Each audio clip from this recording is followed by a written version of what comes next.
آج اکٹھے واضح عنوان مسیحیوں کی زندگی اور نیا سال کے تحت کتاب مقدس سے خدا کی مرضی کا جائزہ لینے میں کچھ وقت گزارتے ہیں اور دیکھتے ہیں کہ کیا ہم بطور مسیحی درست زندگیاں گزار رہے ہیں جبکہ ہم نئے سال کا خیر مقدم کر رہے ہیں۔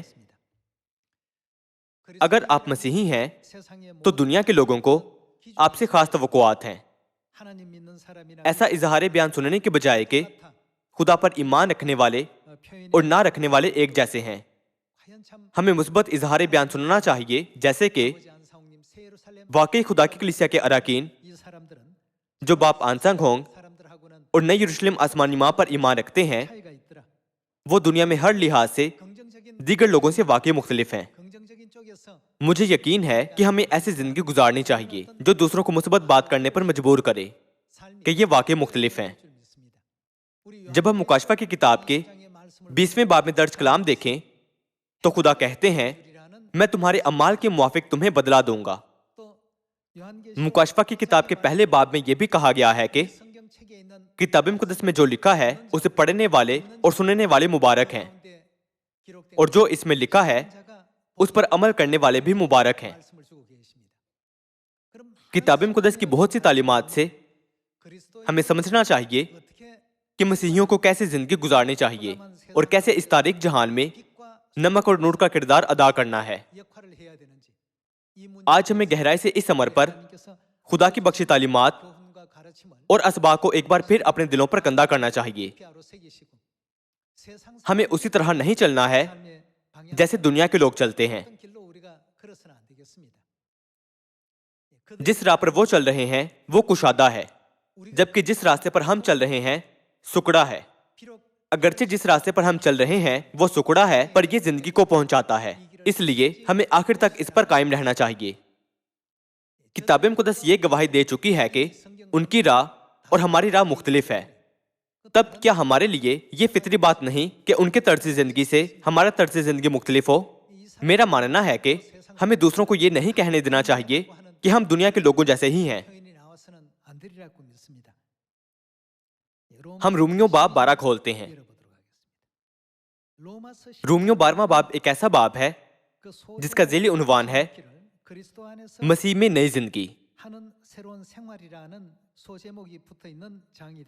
باب 12 آیت 1 یہ کہا گیا ہے کہ بس اے بھائیو، میں خدا کی رحمتیں یاد دلا کر تم سے التماس کرتا ہوں کہ اپنے بدن ایسی قربانی ہونے کے لیے نظر کرو جو زندہ اور پاک اور خدا کو پسندیدہ ہو، یہی تمہاری معقول عبادت ہے۔ اور اس جہان کی ہم شکل نہ بنو، بلکہ عقل نہیں ہو جانے سے اپنی صورت بدلتے جاؤ، تاکہ خدا کی نیک اور پسندیدہ اور کامل مرضی تجربے سے معلوم کرتے رہو۔ اگر ہم نے بھی اپنی زندگیاں ویسے گزارنی ہوتی جیسے دنیا کے لوگ گزارتے ہیں تو کتاب مقدس میں یہ تعلیم درج نہ ہوتی کہ اس جہان کی ہم شکل نہ بنو۔ چونکہ دنیا کا زندگی گزارنے کا طریقہ اور ہمارا زندگی گزارنے کا طریقہ مختلف ہے، اس لیے کتاب مقدس ہمیں یہ تعلیم دیتی ہے کہ اس جہان کی ہم شکل نہ بنو۔ آیت 10 کی طرف جاتے ہیں۔ یہ کہا گیا ہے کہ برادرانہ محبت سے آپس میں ایک دوسرے کو پیار کرو، عزت کے روح سے ایک دوسرے کو بہتر سمجھو۔ یہ سب سے ضروری اور اہم ترین تعلیمات میں سے ایک ہے جسے بطور سچے مسیحیوں کے ہمیں ماننا ہے اور اس پر عمل کرنا ہے۔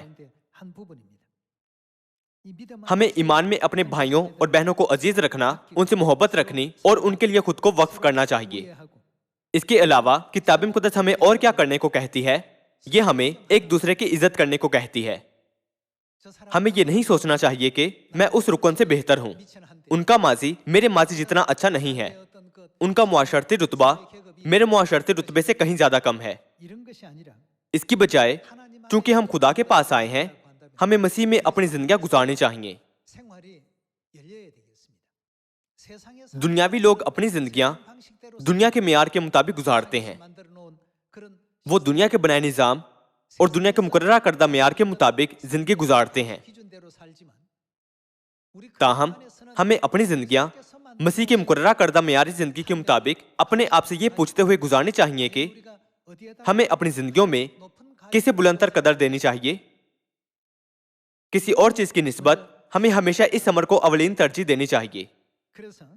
اسی لیے ان تمام اراکین کو جنہوں نے خدا میں نیا بپتسمہ لیا ہے اور سچائی کو قبول کیا ہے، بطور سچے مسیحیوں کے نئی زندگی گزارنی شروع کرنی چاہیے. ماضی میں جب ہم دنیا سے تعلق رکھتے تھے، اپنے ذاتی مفاد کے لیے بلا جھجک دوسروں سے برا رویہ رکھتے ہوئے ہم بے فضل باتیں بولتے تھے، دنیا میں منفی رویہ دکھاتے تھے اور دنیا میں برے خیالات رکھتے تھے.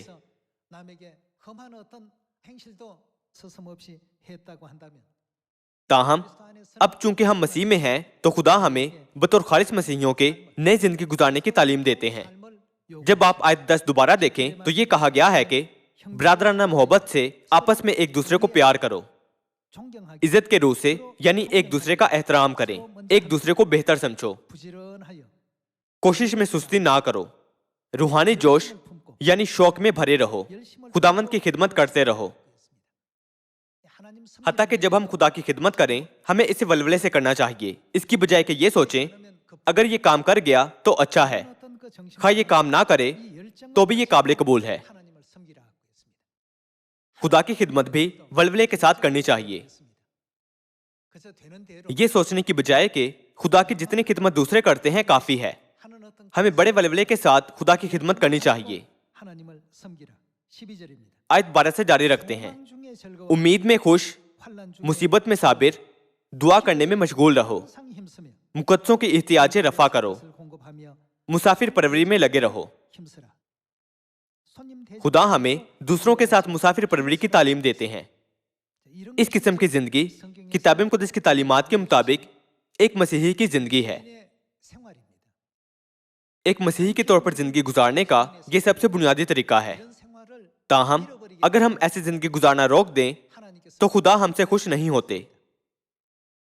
اگر ہم مسیحیوں کی طرح پیش نہیں آتے تو خدا خوش نہیں ہوتے.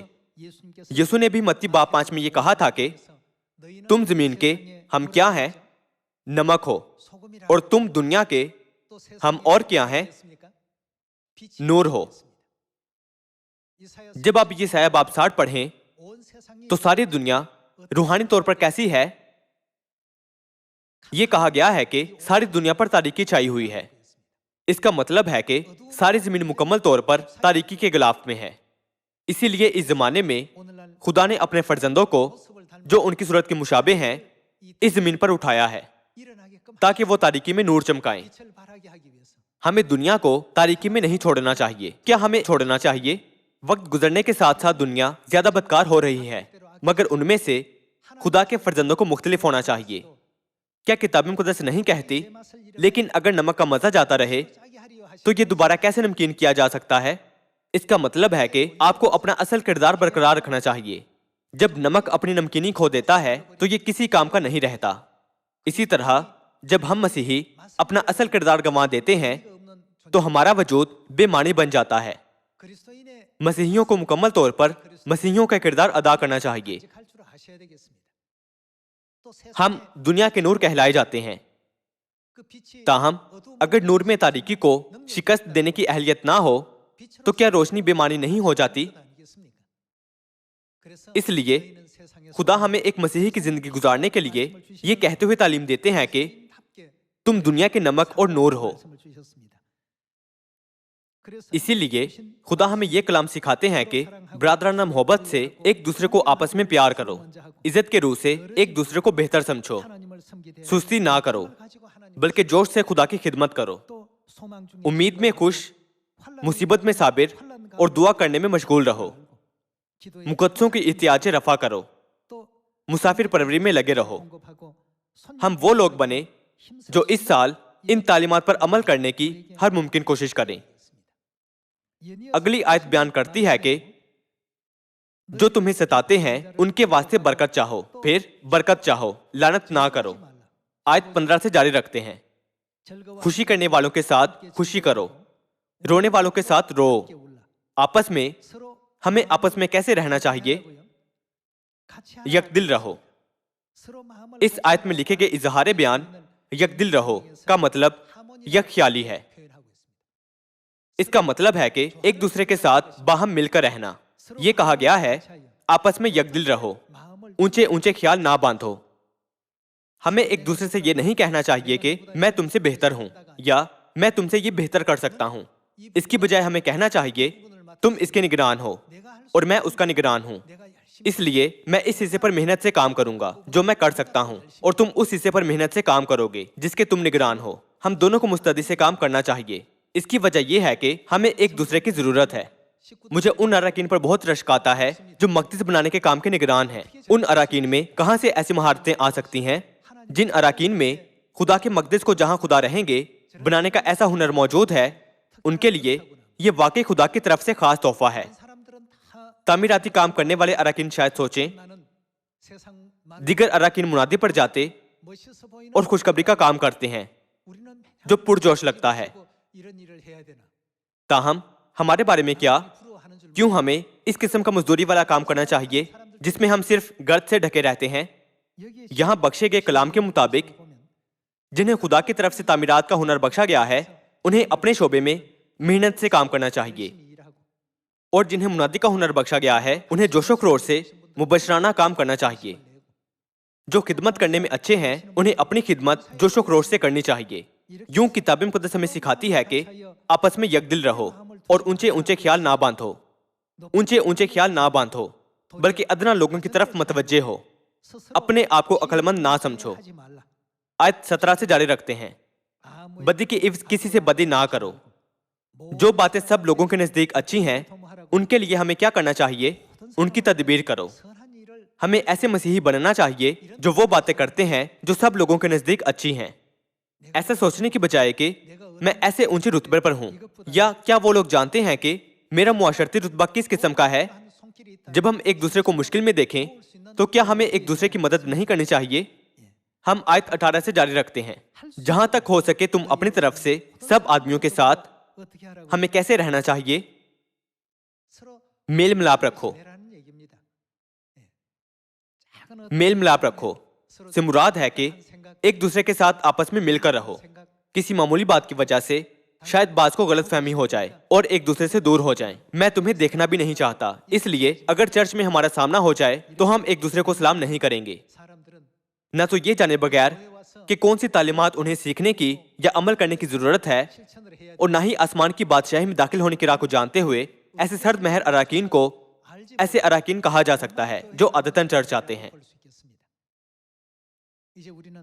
تو پھر ہمیں مسیح کی ان تعلیمات سے کیا کرنے کی ضرورت ہے؟ ہمیں اپنے اعمال سے ان سب پر عمل کرنا چاہیے. اپنے گھر میں, معاشرے میں یا چرچ میں, جہاں کہیں بھی ہم ہوں, ہمیں ان پر عمل کرنا چاہیے. ہمیں دنیا کے لوگوں کو یہ کہتے ہوئے سننا چاہیے کہ یہ اس زمانے کے لوگوں جیسے نہیں ہیں. یہ اس زمانے کے لوگوں جیسے نہیں ہیں. یہ راست باز, بھلے اور نیک لوگ ہیں. میں جاننا چاہتا ہوں کہ ان کے ذہنوں میں کیا ہے کہ وہ اس طرح زندگی گزارتے ہیں. بعد میں وہ جان پاتے ہیں کہ ہم خدا کی کلیسیا میں جاتے ہیں اور ہر روز خدا باپ اور خدا ماں سے تعلیمات پاتے ہیں. تب شاید وہ کہیں میں خدا کی کلیسیا میں جانا چاہوں گا. منادی صرف ہمارے منہ سے ہی نہیں کی جاتی. کیا یہ سچ نہیں ہے؟ ہم دیکھ سکتے ہیں کہ جب ہمارے سب اعمال اور ذہنیت ایک دوسرے کے ساتھ ایک صف میں آ جاتے ہیں تو منادی مخلصانہ طور پر انجام پاتی ہے. اسی لیے آیت 16 میں کہا گیا ہے کہ آپس میں یکدل رہو, اونچے اونچے خیال نہ باندھو بلکہ ادنا لوگوں کی طرف متوجہ ہو. اپنے آپ کو عقل مند نہ سمجھو. آیت 17 سے جاری رکھتے ہیں, بدی کی عوض کسی سے بدی نہ کرو. جو باتیں سب لوگوں کے نزدیک اچھی ہیں ان کی تدبیر کرو. جہاں تک ہو سکے تم اپنی طرف سے سب آدمیوں کے ساتھ میل ملاپ رکھو. اے عزیزو, اپنا انتقام نہ لو بلکہ غضب کو موقع دو, کیونکہ یہ لکھا ہے کہ خداوند فرماتا ہے انتقام لینا میرا کام ہے, بدلہ میں ہی دوں گا.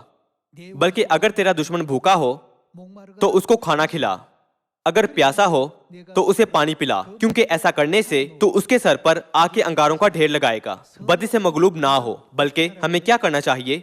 نیکی کے ذریعے سے بدی پر غالب آؤ. ہمیں یہ دکھانے کے لیے کہ ایک مسیحی کو کیسی زندگی گزارنی چاہیے خدا نے یہ تعلیمات کتاب مقدس کے کئی صفحوں پر درج کروائی ہیں.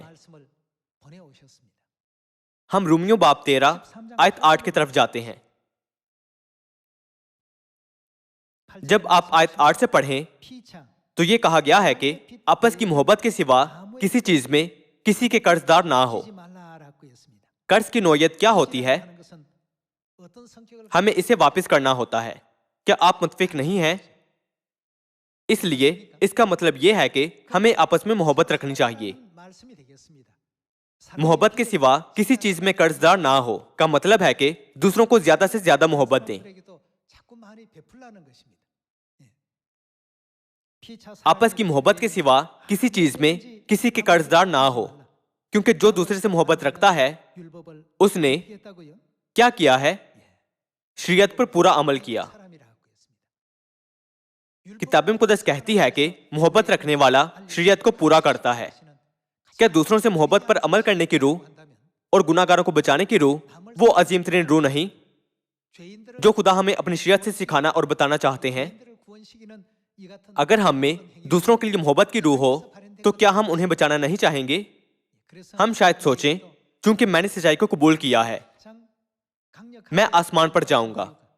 تب آپ دوسروں کی پرواہ نہیں کرتے خواہ وہ جہنم میں جائیں یا نہیں. اس وجہ سے خدا خوشخبری کی منادی کرنے پر سب سے زیادہ زور دیتے ہیں. خدا ہمیں بتاتے رہتے ہیں کہ ہم انسانوں کو زندگی کی راہ اور نجات کی راہ کی منادی کر کے ان سے محبت رکھیں، کیونکہ ہم آپس میں محبت رکھنے کے قرض دار ہیں. کیا ان میں سے ایک بھی محبت کے بغیر تکمیل پا سکتی ہے؟ اگر ہم بغیر محبت کے خوشخبری پھیلائیں تو ہر کام مشکل ہوتا ہے. چند ایک بار جب لوگ ہمیں یہ کہتے ہوئے رد کر دیں کہ میں سننا نہیں چاہتا، تب اگر ہم بغیر محبت کے منادی کریں تو ہم آسانی سے تھک جاتے ہیں. یہ بوجھ بھی بن جاتی ہے. جب خدا آسمان سے اس زمین تک ہم گناہ گاروں کو بچانے آئے تھے، انہوں نے سب قسم کے دکھ درد کا تجربہ کیا. ان کی تذلیل، بے عزتی، حقارت کی گئی اور اپنی ہی مخلوق سے کوڑے کھائے. ان کی پسلی بھالے سے چھیدی گئی اور ہمارے قصوروں اور خطاؤں کے سبب وہ صلیب پر مصلوب ہو کر موئے. جو قرض ہمیں چکانا ہے وہ اتنا چھوٹا نہیں کہ ہم آسانی سے چکا سکیں. تو پھر کیا نوئے بشر سے محبت رکھ کر قرض چکاتے ہوئے ہمیں ان کے نمونے پر چلنا نہیں چاہیے؟ ہم اپنا قرض چکا پائیں اس کے لیے خدا نے منادی کے وسیلے راہ بنائی ہے. خدا خوشخبری کی منادی کا موازنہ درد جیسے کرتے ہیں. اس عمل سے ہمیں عظیم قربانی کی قدر کو سمجھنا چاہیے جو خدا نے ہم گناہ گاروں کی خاطر صلیب پر دی تھی. جب ہم ایک روح کو بچانے کی کوشش کرتے ہیں تو کیا یہ آسان ہوتا ہے؟ نہیں، یہ کسی کے لیے بھی آسان نہیں ہوتا ہے. اگرچہ ہم محبت دکھانے کی کوشش کریں وہ ہمیں غلط سمجھتے ہیں. اگرچہ ہم نجات کا باعث بننے والا خدا کا زندگی کا کلام پہنچائیں، وہ آسانی سے نجات کی راہ قبول نہیں کر سکتے.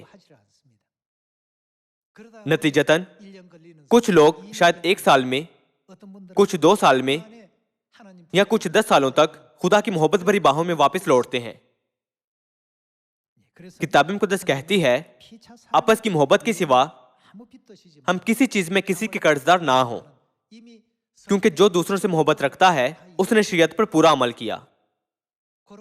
اس واسطے محبت شریعت کی تعمیل ہے. اگر ہم خلوص دل سے خدا کی پرفضل محبت کو سمجھیں ہم مغرور و متکبر نہیں ہوں گے. اس لیے اگر ہم ماضی میں اپنا جائزہ لیں کہ کس قسم کی صورتحال میں میں بے دل ہوا تھا اور کون سی صورتحال میں خوش ہوا تھا، تب ہم سمجھیں گے کہ ہم خدا کی محبت کے بڑے قرض دار ہیں اور سوچیں گے کہ مجھے جلدی خدا کا بدلہ چکانا چاہیے. بے شک ہم ہرگز اس قرض کو پورے طور پر چکا نہیں سکتے، خواہ ہم آخر تک اپنی شدید ترین مشقت سے کوشش کریں. تاہم جو لوگ اپنا قرض چکانے کی بہترین کوشش کرتے ہیں اور جو لوگ صرف محبت حاصل کرنا جانتے ہیں اور اسے واپس ادا کرنے کا سوچتے بھی نہیں، ان میں بڑا فرق ہے. آپ سب اگر آپ اپنے آپ کو قرض خواہ کی جگہ پر رکھیں اور قرض دار آدمی یا عورت کو قرض چکانے کے لیے ہر ممکن کوشش کرتے دیکھیں تو آخر کار شاید آپ کہیں تمہیں مزید قرض چکانے کی ضرورت نہیں ہے اور شاید قرض معاف بھی کر دیں گے۔ تاہم فرض کرتے ہیں کہ ایک شخص قرض چکانے کے لیے کچھ نہیں کرتا بلکہ کہے میں تو پہلے ہی قرض دار ہوں، قرض ادا کرنے کا سوچے بغیر وہ مزے کرے اور جو چاہے وہ کرے، تو قرض خواہ قرض دار کے بارے میں کیا سوچے گا؟ اس کا دل غصے سے بھڑک اٹھے گا۔ تم نے میرا قرض چکانے کے بارے میں سوچا تک نہیں اور تم بس اپنی زندگی کے مزے اٹھا رہے ہو۔ یہ قرض خواہ کا غصہ بھڑکا دے گا۔ فرض کرتے ہیں کہ دو لوگ اپنا قرض چکانے کے قابل نہیں، تاہم ایک شخص ہر مہینے تھوڑا سا قرض لوٹانے کی ہر ممکن کوشش کرتا ہے، جبکہ دوسرا اسے واپس لوٹانے کا سوچتا بھی نہیں۔ اسی طرح روحانی لحاظ سے خدا ہمیں دیکھتے ہیں۔ خدا کی محبت کا قرض ادا کرنے کا کوئی طریقہ نہیں ہے۔ یہ ایک بہت بڑا قرض ہے جو آخر تک تھوڑا سا بھی چکایا نہیں جا سکتا، مگر خدا کہتے ہیں میری بجائے کسی اور کو اپنی محبت دو۔ خدا کی محبت کو دل کے ساتھ واپس لوٹانے کے لیے خدا نے منادی کا عمل بنایا ہے۔ جب ہم اسے سمجھیں اور ایک ایک کر کے اپنا خاص کام انجام دیں تو کیا ہم سچائی کی قدر زیادہ سے زیادہ محسوس نہیں کر پائیں گے؟ ایک بار پھر آیت 8 پڑھتے ہیں۔ یہ کہا گیا ہے کہ آپس کی محبت کے سوا کسی چیز میں کسی کے قرض دار نہ ہو، کیونکہ جو دوسرے سے محبت رکھتا ہے اس نے شریعت پر پورا عمل کیا۔ کیونکہ یہ باتیں کہ زنا نہ کر، خون نہ کر، چوری نہ کر، لالچ نہ کر اور ان کے سوا اور جو کوئی حکم ہو، ان حکموں کے ساتھ کیا ہوتا ہے؟ ان سب کا خلاصہ اس بات میں پایا جاتا ہے کہ اپنے پڑوسی سے اپنی مانند محبت رکھ۔ خلاصے کا کیا مطلب ہے؟ اس کا مطلب ہے کہ سب احکام اس ایک قانون میں موجود ہیں۔ آیت 10 سے جاری رکھتے ہیں۔ یہ کہا گیا ہے کہ محبت اپنے پڑوسی سے بدی نہیں کرتی، اس واسطے محبت شریعت کی تعمیل ہے۔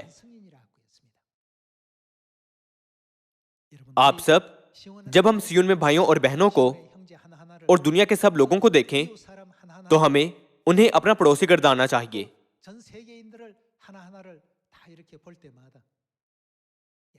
ایک مسیحی کی زندگی کو شیطان سے مغلوب نہیں ہونا چاہیے بلکہ نیک کاموں سے اس پر غالب آنا چاہیے۔ اس سال ہم یقیناً نیک کاموں سے خدا کا جلال ظاہر کریں۔ حتیٰ کہ گھر پر اگر آپ باپ ہیں تو اپنے بیوی بچوں سے بھلائی کریں، اگر آپ ماں ہیں تو اپنے شوہر اور بچوں سے بھلائی کریں، اگر آپ بچے ہیں تو مہربانی سے اپنے باپ، ماں اور بھائی بہنوں سے بھلائی کریں۔ میں امید کرتا ہوں کہ خدا باپ اور خدا ماں کے فرزندوں کے طور پر ہم سب مسیحیوں کی خوبصورت خوشبو پھیلانے کی اپنی شدید کوشش کریں، گھر پر، اسکول میں، کام پر یا فوج میں، چاہے ہم جیسے بھی رتبوں پر ہوں یا چاہے ہم کیسے ہی معاشرے سے تعلق رکھتے ہوں۔ متی باب 5 کھولتے ہیں، باب 5 آیت 13۔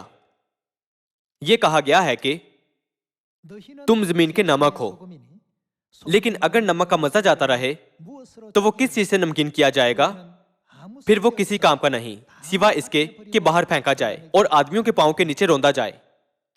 نیز تم دنیا کے نور ہو، جو شہر پہاڑ پر بسا ہے وہ چھپ نہیں سکتا، اور چراغ جلا کر پیمانے کے نیچے نہیں بلکہ چراغ دان پر رکھتے ہیں تو اسے گھر کے سب لوگوں کو روشنی پہنچتی ہے۔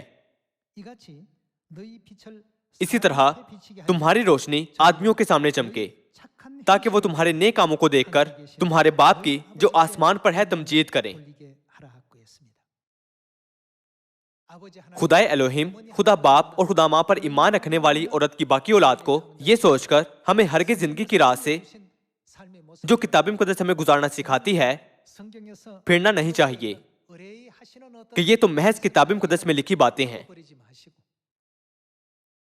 چونکہ یہ خدا کی تعلیمات ہیں، ان تعلیمات کے مطابق اس راہ پر عزم و ارادے سے چلتے ہوئے آخر تک مطلق فرما برداری سے ہم راست بازی سے اور پرفضل طور پر خدا کے راستے کی پیروی کریں جہاں کہیں وہ ہمیں لے جائیں۔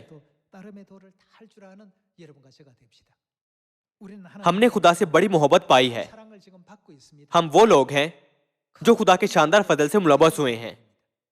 خدا کی محبت کا بدلہ چکانے کے طریقے کی بات کریں تو خدا ہمیں کہتے ہیں کہ دوسرے گناہ گاروں کو جگائیں تاکہ وہ بھی اپنے گناہوں سے چھٹکارا پائیں اور ہمارے ساتھ مل کر آسمان پر واپس جائیں۔